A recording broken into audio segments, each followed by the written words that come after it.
Hey y'all, hey, Erica with Time to Shrink. Welcome back to another What's for Dinner. Tonight we are going to do some more crock pot meals, and there are some winners, y'all. The first one especially, oh my gosh, get ready.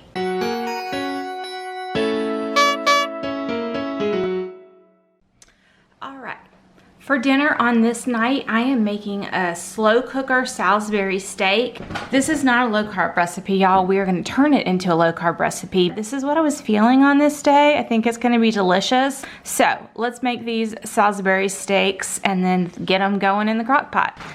I had a couple requests recently to show y'all what was in my cookbook. So I thought I would show you the front, and then I'm gonna show you all of the table of contents for the different sections so you know what all recipes you would be getting.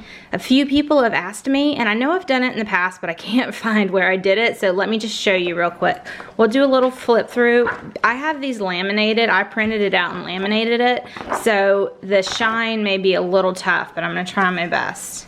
Okay, so appetizer section. We've got some Thai meatballs, spicy peanut sauce, y'all. Those are phenomenal. Jalapeno poppers. I'm just kind of going to scroll down there. Buffalo chicken dip is one of the favorites. The meatballs and the biscuits are definitely favorites. We have some soups. All of these are wonderful. My favorite top two would probably be the beef and chorizo chili and the creamy chicken comfort soup, but they are all really, really good. Let's flip again. Next is casseroles. If y'all have followed me for very long, you know I love a good casserole. So here's a page full of lots of casseroles, lots of really good casseroles. A lot of them you've seen me make on this channel, but there they all are. Then here is the next one. It's sauces and marinades. I have a lot of marinades and some really good sauces. Let's flip again, and then I have it by those sections like I showed you, and then I'm going to show you just one recipe here to show you the layout. All of the recipes are laid out the same way. So here's the Thai meatballs with spicy peanut butter sauce. See if I can get this shot to show. It's kind of a shot of what they look like on top of zoodles there. Then I have an ingredients section and a nutrition section, the directions, and then at the bottom if I have any tips. Every single recipe is laid out just like this. So there you go. For those of y'all that were asking, that is what is in this book, and it comes as an ebook. You can choose to print it like I did. One of my sweet followers actually had it printed and laminated and sent to me like this, but you can take it anywhere. You can print it at home. You can take it to an Office Max, any of those places if you'd rather have it printed, or you want to have a copy at home and a digital, however, you know, whatever floats your boat. All right, let's jump back into these recipes. So the first thing we have to do is make our Salisbury steaks, and I have 2 pounds of beef here. I am doubling their recipe because I love this and I want there to be leftovers. So I'm going in with 2 pounds of beef. I'm gonna go in with a cup of my keto crumbs. The keto crumbs are a mixture of pork panko, basically like a pork rinds that you've shredded up, and nutritional yeast and Parmesan cheese. So we put that in. We're gonna put in the spices. It's calling for some garlic powder, some salt, some pepper, some oregano, and I think that is the extent of those spices that we put in there. I am following a recipe, so I will link it down below for y'all. Then you're supposed to put in some milk. I'm using heavy cream, and you're supposed to put in an egg.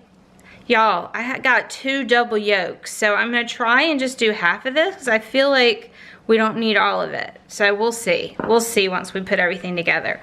This is just like if you're making a meatloaf or meatballs basically at this point, right? And one thing that I've learned is that you want to work with it as little as possible. The more you work with it, the tougher the meat can get. So I'm trying to get in there with my hands and gently get this all combined. And as soon as it's combined, I'm gonna stop. You don't want to over mix. If you get mostly mixed and it seems too wet, you can add some more of the breadcrumb. If it seems too dry, you could add a little bit more of the milk, or even in my case, I could add a little bit more of that egg. Okay, I think these are ready, y'all. I've moved my what now looks like this huge meatball over to a cutting board, and this is supposed to make 4, but we doubled, remember? So we're gonna make 8. So I'm gonna make it into 4s, and then I'm gonna take these balls and break them in half too. That way we know that what we're ending up with is all about the same size, right?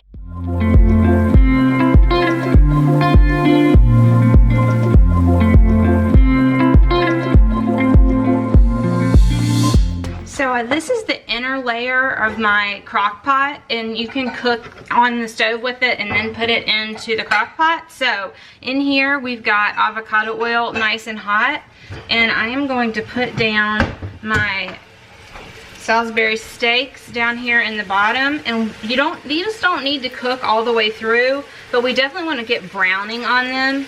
So we are going to brown these in a couple separate sessions here, because if we overcrowd the pan, they'll steam.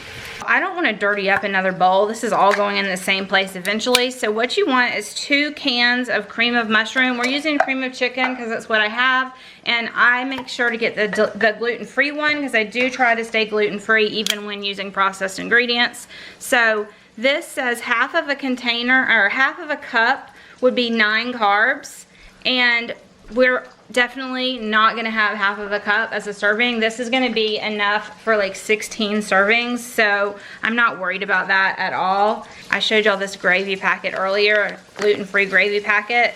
We're going in with our gluten-free gravy packet, and now we're going in with our water. Again, I'm not giving exact measurements on everything because this is not my recipe. I will link it down below. We're just gonna stir this together, and this will end up being what we pour over the top in a few minutes. Now we're gonna come in and flip these little babies. Ooh, maybe. There we go. See that? We just want them to be really, really nice and brown on both sides.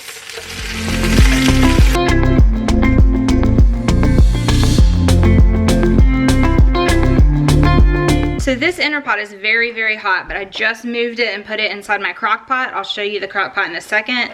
And then it calls to add half of your onions to the bottom and half of your mushrooms. Here you could use dried mushrooms or you could use fresh. It calls for fresh, but I don't have any. But something that I do have is mushrooms in a can. So I am going to just take, I also put some garlic in the bottom because I just had a few cloves of garlic. So I'm gonna take half my onions and half my mushrooms, layer them in the bottom, and then we're going to nice and neatly line in all of this, all of our Salisbury steaks. They should all fit fine. This is a pretty big crock pot. I just didn't want to put them all in together while they were browning, but at this stage it's fine. So we've got that. Now we're gonna go in with our next layer. It didn't call for any more seasoning, but I'm just gonna add a little bit of Italian seasoning just over the top. And then next is the gravy. With the gravy, remember we mixed, I put it in this thing that I don't know if there's any way to get it over here without spilling, y'all. I wish I could flip the camera on Jason right now. Okay, now, there we go. Okay. And we're just gonna pour this gravy over. This is that gravy mix, the cream of mushroom soup. We use cream of chicken and then also some water. I feel like this is a lot of liquid, but it's the first time we're using this recipe, so I'm trying really hard to follow it. So that's it, y'all. All right, we're gonna turn this on. We're going to go low for 4.5 hours is what it said. Here we go, start. I love this crock pot so much. I'll definitely link it down below, y'all. It makes crock pot cooking so much better. All right, y'all. I thought when I followed the recipe on this, when I doubled it, that I would need to double the sauce too. I almost only poured half the sauce in because it seemed like so much, but it looks like it's gonna taste delicious, but I feel like I have way more sauce than we're possibly gonna need. Like amazing amounts of gravy in here, y'all. I'm gonna pull some of this out onto a plate and we'll taste it. It sure smells good.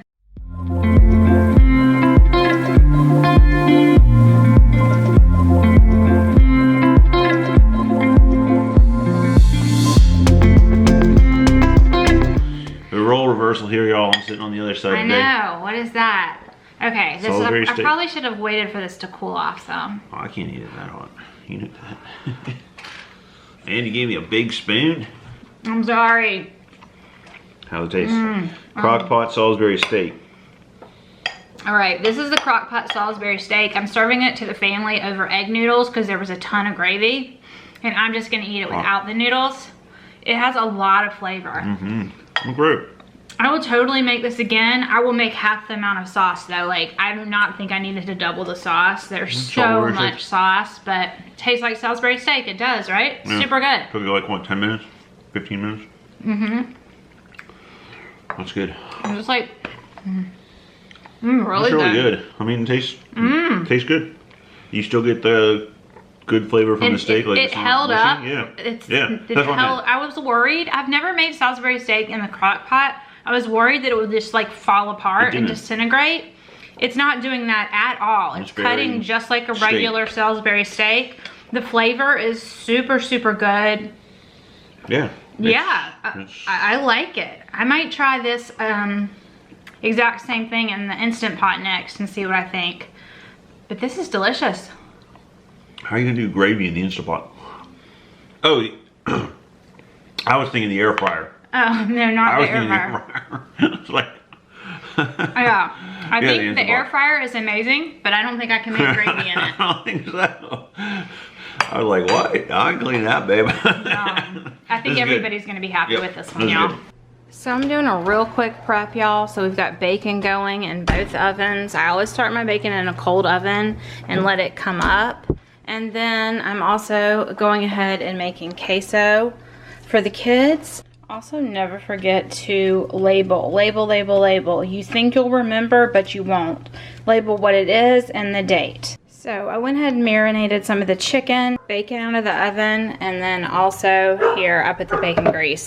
Making burritos, you can totally do this low carb if you use low carb burritos. I'm making this for my family who's not low carb.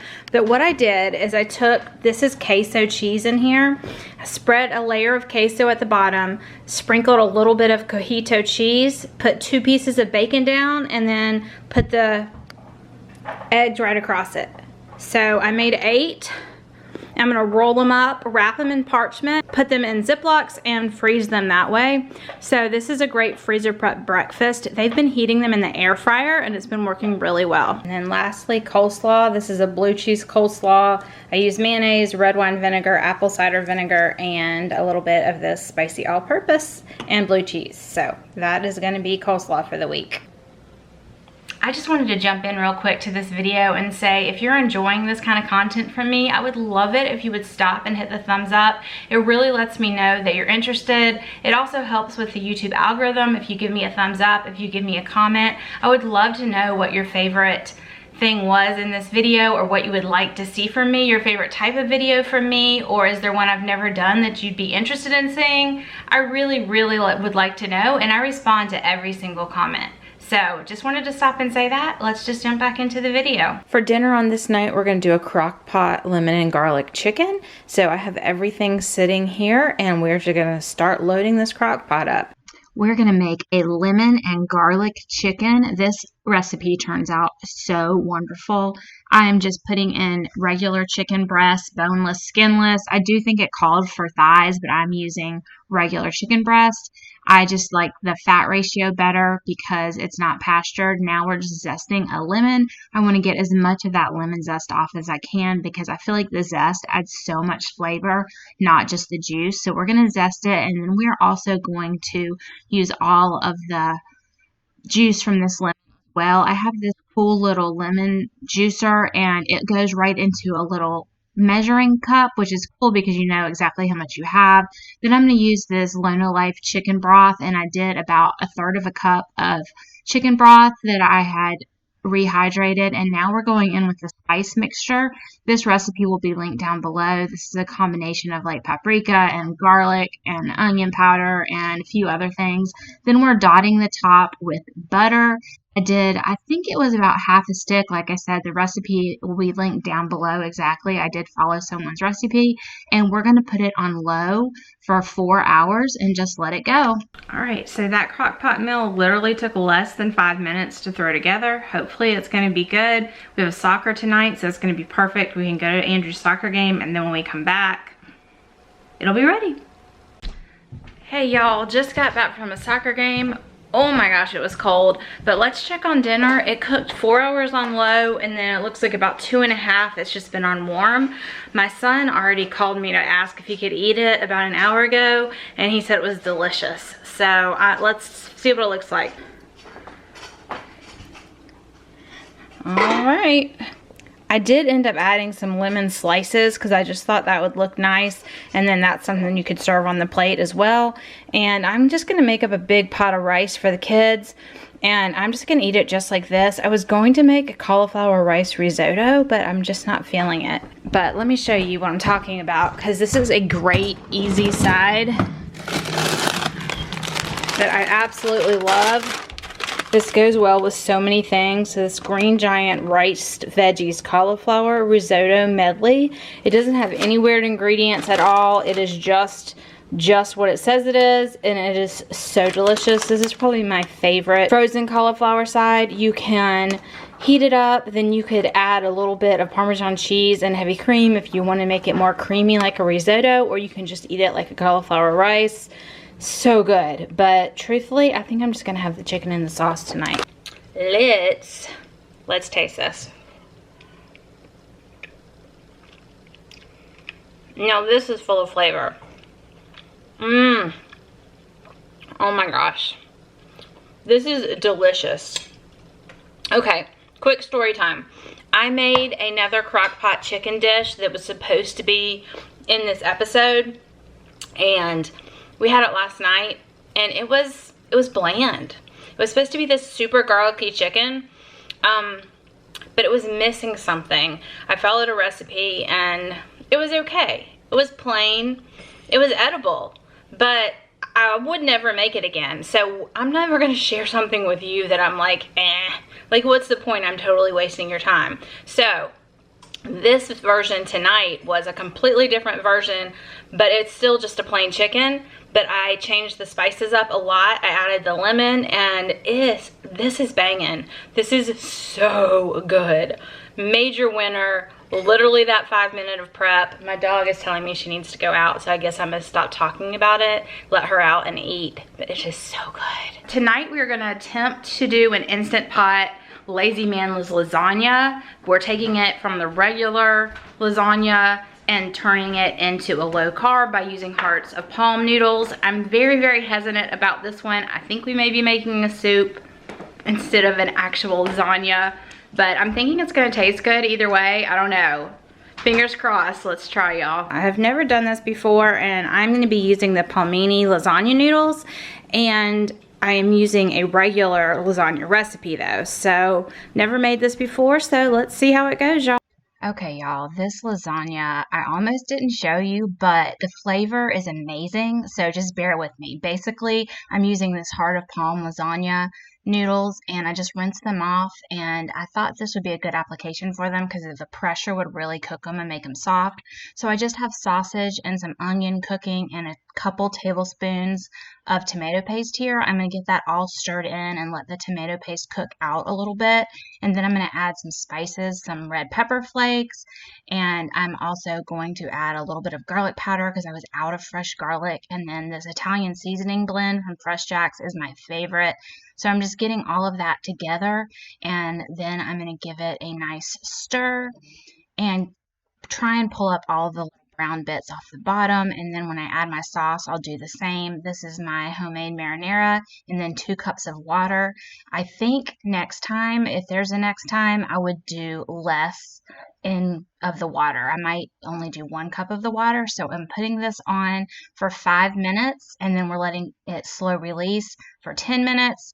This is the cheese sauce that is going to go in it when we open it back up. So it's just ricotta and Parmesan. And then again, I went in with some garlic and some Italian seasoning.